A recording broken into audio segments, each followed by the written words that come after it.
C'est l'heure du journal de l'Afrique. Soyez les bienvenus sur France 24. À la une ce soir, la mort de l'opposant camerounais Anissé Ekane. Il est décédé en détention ce lundi des suites d'une maladie. Il avait été arrêté le 24 octobre dernier pour son soutien à l'opposant Issa Chiroma Bakary, candidat malheureux à la présidentielle. Nous serons à Yaoundé dans ce journal. Le 81e anniversaire du massacre de Thiaroye au Sénégal, une cérémonie s'est tenue en présence du président Diomaye Faye et de son homologue gambien. Les représentants de 17 pays africains d'où sont originaires les tirailleurs étaient également présents. Nous serons à Dakar et nous écouterons Karfa Diallo, président de l'association Mémoire et Partage. Il était notre invité tout à l'heure.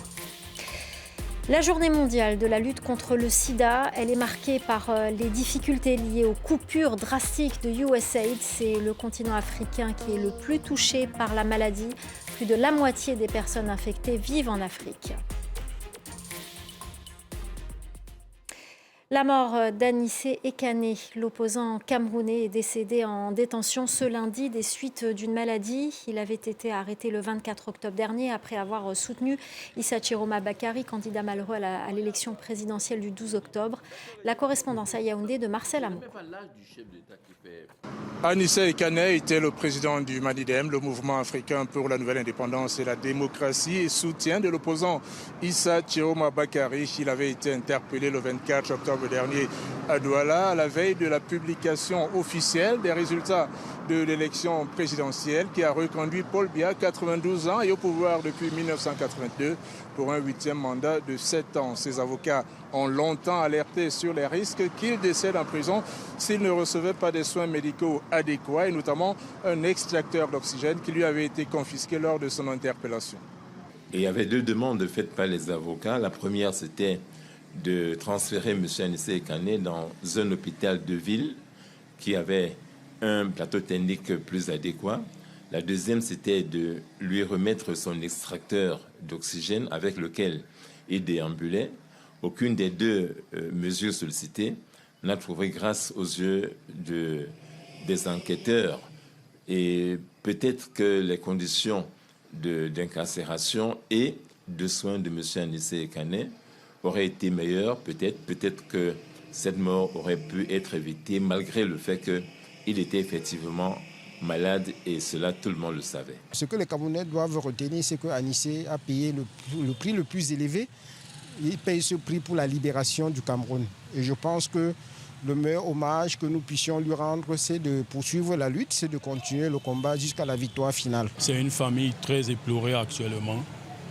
Et Tonton, c'était un grand homme, un grand combattant. C'est ce que nous allons retenir de lui.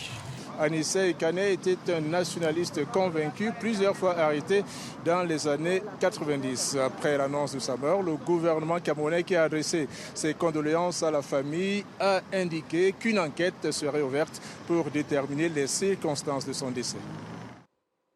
Le Sénégal a commémoré le 81e anniversaire du massacre de Thiaroye en 1944. La cérémonie solennelle a été présidée par le chef de l'État sénégalais Bassirou Diomaye Faye en présence de son homologue gambien Adama Barrow. 17 représentants des pays africains d'où sont originaires les tirailleurs ont également fait le déplacement. La correspondance à Dakar d'Eli Mandao.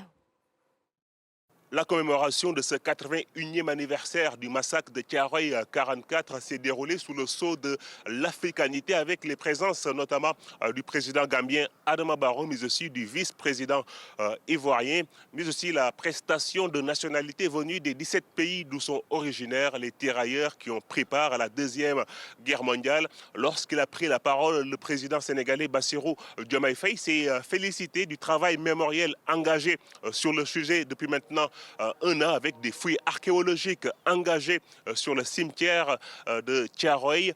À cet effet, le président sénégalais a d'ailleurs informé de la main tendue de la France qui a proposé son expertise, l'expertise de ses archéologues pour aider le Sénégal pour réaliser ces fouilles.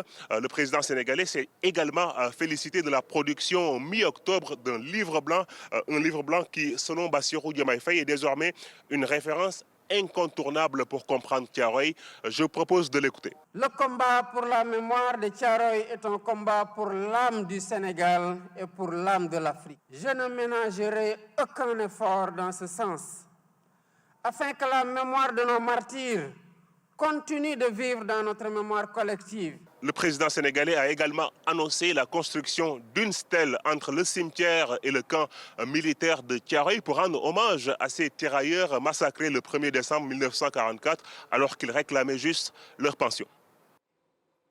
Cette cérémonie était différente de celle de l'année dernière. Elle portait une dimension panafricaine, comme nous l'explique Karfa Diallo, fondateur et président de l'association Mémoire et Partage. Écoutez. Ce qui est nouveau véritablement dans cette commémoration, c'est bien sûr l'affirmation du Sénégal dans la nécessité et sa volonté de faire lui-même, en tant que pays, nation souveraine, la lumière de cette histoire-là, de cette histoire effectivement d'une occultation, d'une dissimulation qui a été celle du massacre de Thiaroye. Donc ce qu'il y a aujourd'hui, c'est vrai, c'est à la fois l'affirmation du Sénégal dans sa volonté souveraine d'aller le plus loin possible pour faire la lumière sur cette histoire, mais aussi pour revendiquer que la justice soit faite. Mais aussi, c'est vrai, il y a ce panafricanisme renouvelé, puisque vous le savez, il y a encore quelques semaines, le Premier ministre sénégalais lui-même disait qu'il fallait qu'au niveau de la sémantique, du langage, nous sortions des tirailleurs sénégalais pour aller vers les tirailleurs africains. C'est un changement fondamental, puisque pendant très longtemps, mes compatriotes sénégalais étaient très jaloux de cette appellation et cela causait beaucoup de frustration de la part d'autres nationalités. Aujourd'hui, par le Sénégal, l'Afrique se réapproprie cette mémoire pour en faire un enjeu de souveraineté, mais un enjeu de relations diplomatiques apaisées et vigilantes. Et d'ailleurs, je rappelle qu'on les appelle tirailleurs sénégalais parce qu'ils partaient du Sénégal. Petite parenthèse. Vous le disiez tout à l'heure, le président Diomaye Faye a beaucoup évoqué cette question, y compris le Premier ministre Ousmane Sonko. Et il avait émis des doutes la mi-octobre sur la volonté du président Macron d'ouvrir toutes les archives. Est-ce justifié à votre avis? Pensez-vous que ces archives vont être entièrement ouvertes? Je crois que tout ce qu'on peut faire aujourd'hui pour faire en sorte que la France puisse répondre à cette demande de vérité et de justice est nécessaire. Et je pense que les autorités sénégalaises sont dans leur rôle, mais il ne faut pas oublier une chose qui est essentielle, c'est qu'elles ne restent pas les bras croisés. Il y a aujourd'hui des fouilles archéologiques qui sont menées par le Sénégal de façon tout à fait autonome. Et ces fouilles archéologiques nous permettent aujourd'hui, à partir de la terre, à partir des tombes, de pouvoir accéder à une certaine vérité. Et puis, il faut aussi reconnaître qu'il y a le livre blanc qui a été remis il y a quelques semaines de ça au président sénégalais. Mais c'est vrai, il faut admettre que l'État français est vraiment en deçà de cette question de justice et de vérité, puisqu'il faut quand même admettre que jusqu'à aujourd'hui, si la France a, par un courrier d'Emmanuel Macron l'année dernière, reconnu le massacre, des excuses n'ont pas encore été formellement adressées au Sénégal, mais aussi à tous les Africains qui se sont sentis opprimés par ce silence historique pendant aussi longtemps. Et puis aussi, il y a effectivement la question des archives, mais aussi la question de la réparation. Il y a encore des familles de descendants des tirailleurs de Thiaroye qui demandent justice. Il y a encore beaucoup de descendants, notamment de ceux qui ont été condamnés après le massacre, c'est-à-dire en mars 1945, qui demandent justice. Donc oui, il y a aujourd'hui une volonté sénégalaise, une volonté panafricaniste de se réapproprier cette histoire-là, et la France doit être à la hauteur, ce qui, c'est vrai, pour aujourd'hui, n'est pas encore le cas. Dans le reste de l'actualité, en bref et en images, au Nigeria, plus de 30 personnes ont été enlevées ce week-end lors de 3 attaques dans les États de Kano et de Borno, dans le nord du pays. Pour rappel, une vague d'enlèvements secoue actuellement le pays avec plus de 400 Nigérians enlevés au cours des 15 derniers jours. Le Nigeria qui propose l'asile politique à l'opposant et candidat à la présidentielle bissau-guinéen Fernando Dias. Une proposition du ministre des Affaires étrangères nigérian au lendemain d'un coup d'État en Guinée-Bissau. Et puis fin de l'épidémie d'Ebola qui a fait au moins 34 morts depuis fin août dans le centre de la République démocratique du Congo. Les autorités ont annoncé officiellement ce lundi l'éradication de l'épidémie. La RDC a traversé 16 épidémies d'Ebola depuis que la maladie a été identifiée la première fois en 1976. La journée mondiale de lutte contre le sida. Le Kenya a annoncé les chiffres des nouvelles contaminations l'an dernier. Ils sont mauvais et c'est inquiétant puisque le taux de prévalence est déjà très haut, près de 3% dans le pays, avec des pics à plus de 15% dans les régions les plus touchées. Les précisions de notre correspondant Bastien Renouille. La tendance est particulièrement inquiétante puisque le nombre de nouvelles contaminations et le nombre de morts à cause du sida étaient en augmentation en 2024. Le nombre de nouvelles contaminations a augmenté de près de 19% dans tout le pays et c'est Nairobi qui est le comté le plus touché avec près de 3000 cas recensés, mais il pourrait y en avoir plus. En cause, 3 facteurs principaux. Tout d'abord, les gens ne se font pas assez dépister. Ensuite, il n'y a plus assez de personnes qui utilisent des préservatifs. Beaucoup rechignent à l'emploi de cette protection. Et enfin, il n'y a pas assez de prévention, en particulier dans les quartiers informels. Alors, l'épidémie s'étend au Kenya, alors que près de 87% des malades ont pourtant accès aux soins gratuits qui sont dispensés dans les hôpitaux du gouvernement. Mais il n'y a pas assez de prévention.